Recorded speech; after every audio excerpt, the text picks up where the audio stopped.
Hello friends, welcome back to my channel PC Square for Biology, and today we are going to study about pre-fertilization events, that is the part of sexual reproduction. Sexual reproduction का एक part था pre-fertilization events. तो आपको मैंने बताया था कि fertilisation जो है 3 इवेंट्स में डिवाइड कर दिया गया है, या फिर आप कह सकते हैं सेक्सुअल रिप्रोडक्शन के 3 छोटे छोटे पार्ट्स होते हैं, pre fertilisation, fertilisation and post fertilisation. तो सेक्सुअल रिप्रोडक्शन जहाँ पर होगा वहाँ पर फर्टिलाइजेशन होगा. फर्टिलाइजेशन एकदम से नहीं हो जाएगा, फर्टिलाइजेशन की ना प्रिपरेशन की जाएगी. तो आज जो हमारे वीडियो है इसमें हम प्री फर्टिलाइजेशन इवेंट्स के बारे में पढ़ेंगे.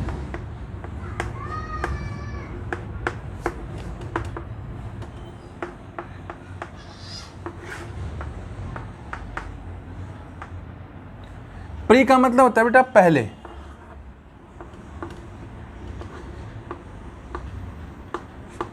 और फर्टिलाइजेशन का मीनिंग होता है निषेचन. तो निषेचन के पहले की सभी गतिविधियां जिसमें जो ह्यूमन बॉडी है वो प्रिपरेशन करती है, किसके लिए? फर्टिलाइजेशन के लिए. मैं एक बार फर्टिलाइजेशन की डेफिनेशन बताता हूँ. फर्टिलाइजेशन क्या था? Exchange of gametes.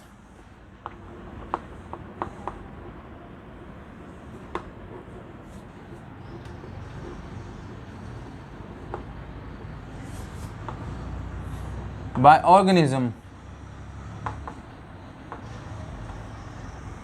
ठीक है, exchange of gametes bye organism.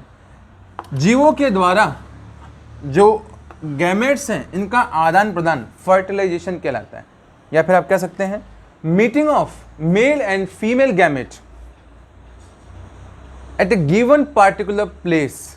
Eight a given particular place मतलब बेटा आप सभी को पता होना चाहिए internal fertilisation, external fertilisation. Fertilisation के भी 2 रूप हो गए. इंटरनल फर्टिलाइजेशन जो माँ के शरीर में, जो माँ के गर्भ में स्थान ले, और एक्सटर्नल फर्टिलाइजेशन. तो एक्सटर्नल फर्टिलाइजेशन क्या होगा बेटा? जो माँ के शरीर से बाहर, जो गर्भधारण माँ के शरीर के बाहर हुआ है वो एक्सटर्नल फर्टिलाइजेशन, और जो माँ के शरीर के अंदर हुआ है वो इंटरनल फर्टिलाइजेशन. इसको मेंशन कर देता हूँ मैं.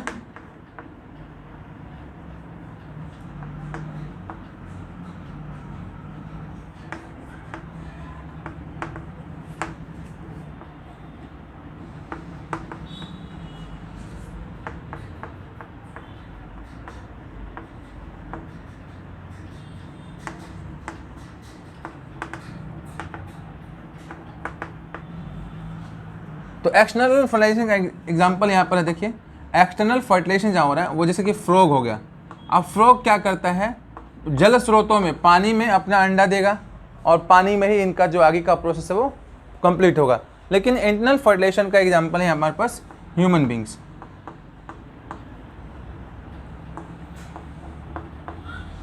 हमारा जो निषेचन होता है वो माँ के गर्भ में होता है. फैलोपियन ट्यूब के अंदर एक एम्पिलरी इस्थमिक जंक्शन होता है जहां पर क्या होता है? फर्टिलाइजेशन होता है. तो आपको इस बात का ध्यान रखना है, ampullary isthmic junction is the site of fertilization in human beings. तो मनुष्यों में आपको मैं नॉर्मली एक छोटा सा स्ट्रक्चर अभी बना के दिखाऊंगा जिसके अंदर आपको एम्पिलरी इस्थमिक जंक्शन का लोकेशन होगा. या फिर आप एनसीईआरटी बुक में चैप्टर नंबर 3 में जाएंगे तो वहाँ पर फीमेल रिप्रोडक्टिव ट्रैक दिया हुआ है. फीमेल रिप्रोडक्टिव ट्रैक में ये जो फीमेल रिप्रोडक्टिव ट्रैक का ये जो साइड होता है, देखिए फीमेल रिप्रोडक्टिव ट्रैक बना देता हूं मैं. ये फीमेल रिप्रोडक्टिव ट्रैक का जो ये देखिए ये ओवरी वाला जो पोर्शन है, यहाँ से ना एक नैरो ओपनिंग ये जो जा रही है ये यहाँ पे जाके पतली हो जाती है. तो ये जो पोर्शन है इसको बोलते हैं ampullary isthmic junction, AIJ, ampullary isthmic junction. तो यहां पर फर्टिलाइजेशन होता है. अब ये देखिए ये जो ओवरी है इधर भी एक ओवरी होगी. ठीक है, इस ओवरी के अंदर एंडोमेट्रियम लाइनिंग यहाँ पर जो होगी, इनर जो लाइनिंग्स हैं इनकी प्रिपरेशन होगी. तो ये सारी की सारी प्रिपरेशन जो है वो प्री फर्टिलाइजेशन इवेंट में आती है. मैंने फर्टिलाइजेशन आपको समझा दिया के नर एवं मादा के द्वारा उनके जो गुणसूत्र है, उनके जो गैमेट्स है, उनका आदान प्रदान क्या कहलाएगा? निषेचन कहलाएगा। और निषेचन के पूर्व की जाने वाली तैयारियां क्या कहलाती हैं? वो प्री फर्टिलाइजेशन इवेंट कहलाती हैं। जैसे प्री फर्टिलाइजेशन इवेंट में क्या है, अब बेटा कोई बच्चा आज जन्म लिया तो जन्म लेते ही वो बच्चों को जन्म देने लायक नहीं होगा। जैसा कि मैंने मेरी फर्स्ट वीडियो में बताया था, रिप्रोडक्शन वाले चैप्टर की फर्स्ट वीडियो में मैंने आपको बताया था कि जीवों को विकसित होने के लिए समय चाहिए होता है, चाहे पौधों की बात की जाए चाहे जीवों की बात की जाए। They need some time to mature and during the period from birth to their complete maturity until the reproductive phase is not started. Reproductive phase के स्टार्ट होने से पहले और जन्म लेने के बीच की प्रक्रिया, जिसको मैंने आपको बताया था कि प्लांट्स में जुनाइल फेज कहते हैं, फेज ऑफ मैच्योरिटी भी कहते हैं, वेजिटेटिव फेज, जुनाइल फेज, ये अलग अलग बातें कही गई थी।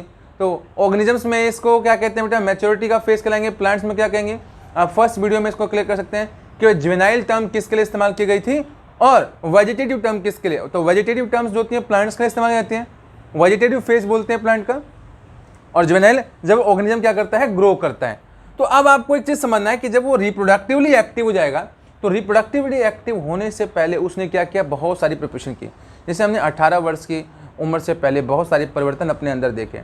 ये सभी परिवर्तन हमारे शरीर को तैयार कर रहे हैं क्या करने के लिए? रिप्रोडक्शन के लिए। जैसे आपने 8th क्लास में पढ़ा होगा कि लड़कों की आवाज़ भारी होती है, लड़कियों की आवाज़ पतली होती जाती है, लड़कों के शारीरिक विकास में मांसपेशियां मजबूत होंगी, कंधे चौड़े हो जाएंगे, लंबाई बहुत ज़्यादा होगी, और ये जो यहाँ का या जो आपका वॉइस बॉक्स है ये क्लियरली विजिबल हो जाएगा। जबकि गर्ल्स के अंदर इसका रिवर्स होगा। उनकी मैच्योरिटी के साथ साथ क्या होगा? उनका जो कलर है वो अच्छे से विजिबल होगा। मान लीजिए लड़कियां हैं तो उनकी खूबसूरती को ऊपर और निखार आएगा। साथ ही क्या, उनका ब्रेस्ट डेवलप हो जाएगा। उनकी जो बॉडी की जो फिजियोलॉजी है वो प्रेगनेंसी को मतलब कैरी करने के लिए प्रिपेयर होगी।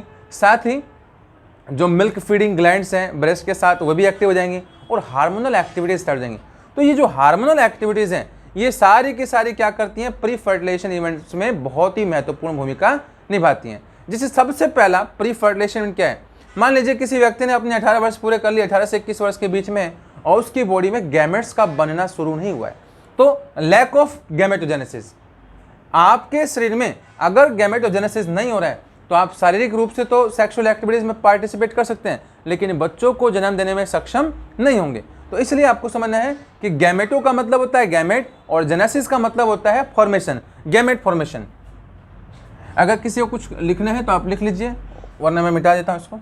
स्क्रीनशॉट भी ले सकते हैं।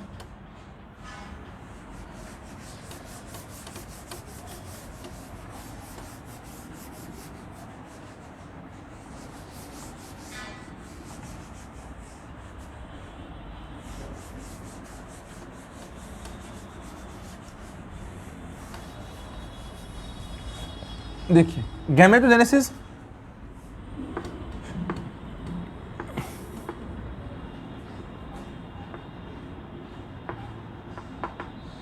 गैमेटो का मतलब होता है गैमेट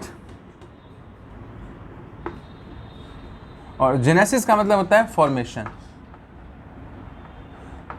तो अगर किसी व्यक्ति के शरीर में गैमेट्स का जनरेशन नहीं हो रहा है, गैमेट्स फॉर्म नहीं हो रहे हैं, तो वो बांझ कहलाएगा।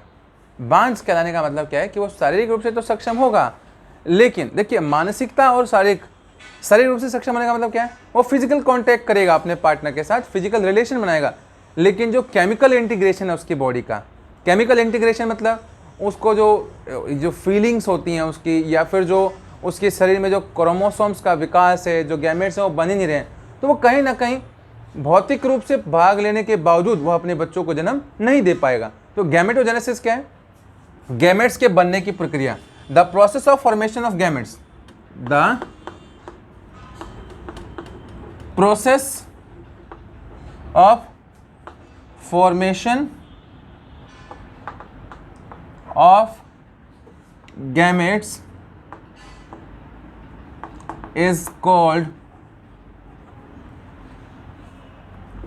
गैमेटोजेनेसिस।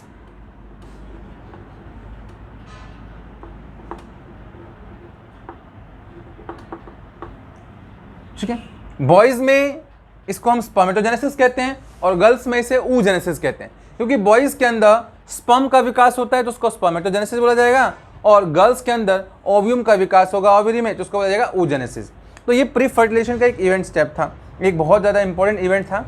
और इसके साथ आपको ये भी जानना है बच्चे कि अगर आपका शारीरिक विकास अच्छा नहीं हुआ है तो आप बार बार कहेंगे सर ये शारीरिक विकास आप क्या करें, तो ये तो मैंने आपको बता दिया गैमेटोजेनेसिस, गैमेट के बनने की प्रक्रिया।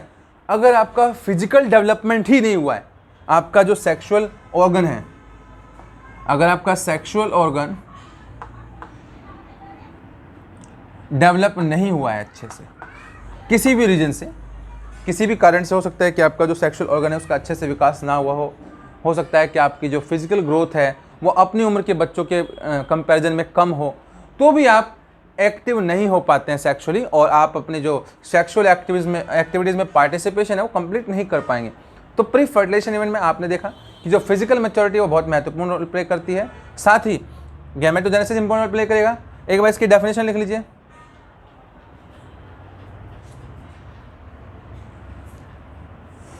अब गैमेटोजेनेसिस के बाद क्या होता है बच्चे कि अब हम ह्यूमंस क्या करते हैं, आप 9th क्लास में पढ़ चुके हैं सेक्स डिटर्मिनेशन, और 10th में भी पढ़ेंगे।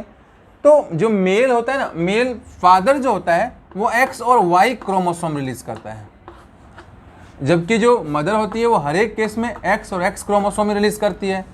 तो आपको इस बात को जानना है कि आपके समाज में अगर लड़की जन्म लेती है और लड़का जन्म लेता है तो इन दोनों के लिए मेल पेरेंट्स ही रिस्पॉन्सिबल, इसमें फीमेल पेरेंट्स का कोई रिस्पॉन्सिबिलिटी नहीं है। वो क्या करती है, वो हर एक केस में क्या करेगी, X क्रोमोसोम ही रिलीज करेगी।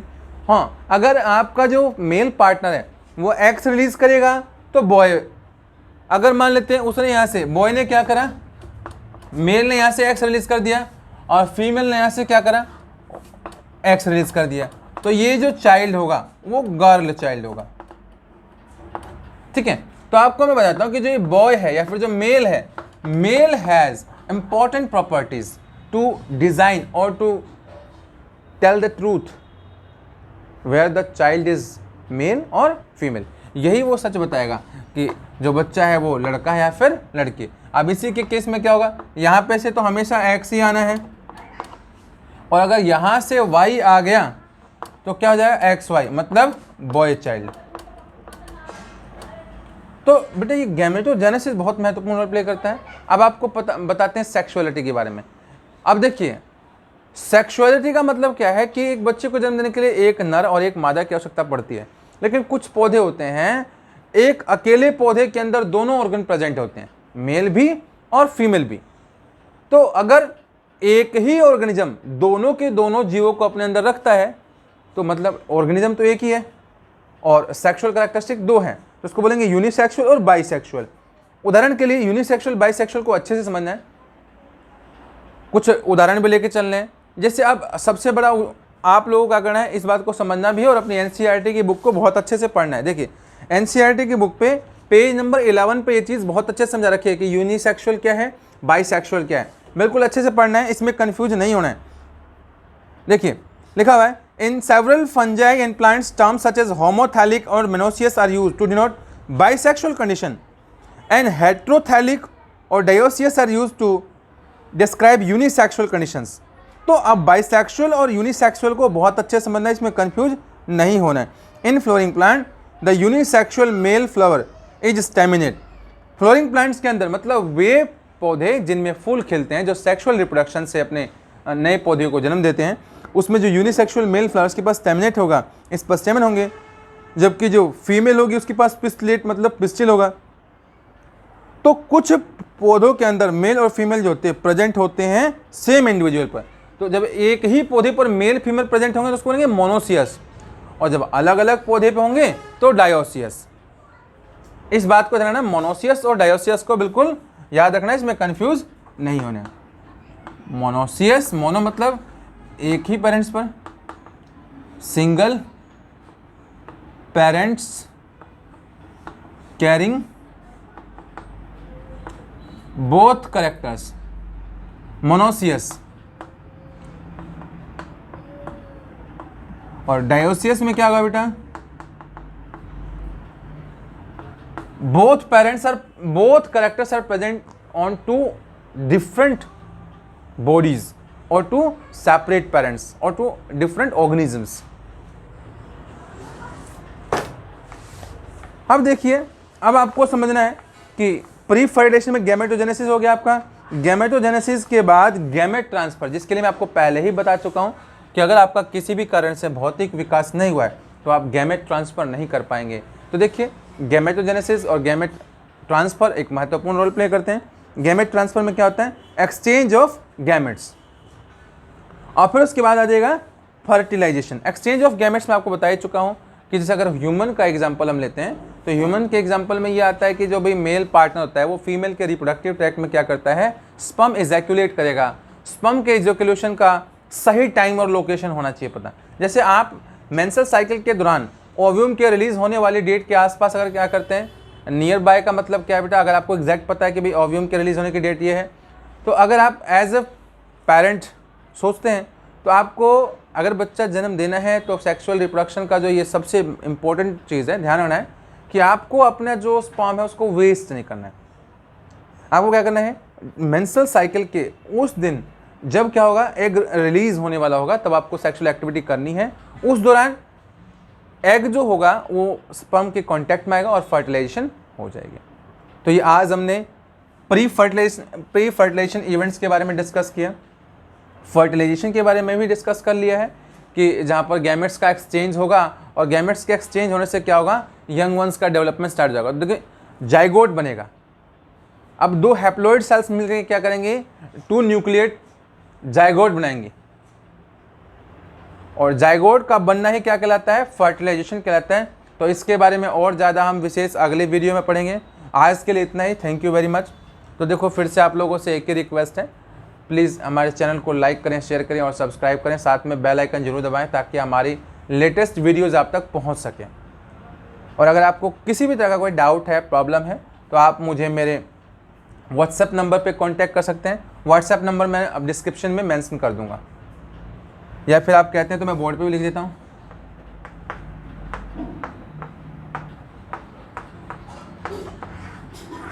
Okay, thank you, bye.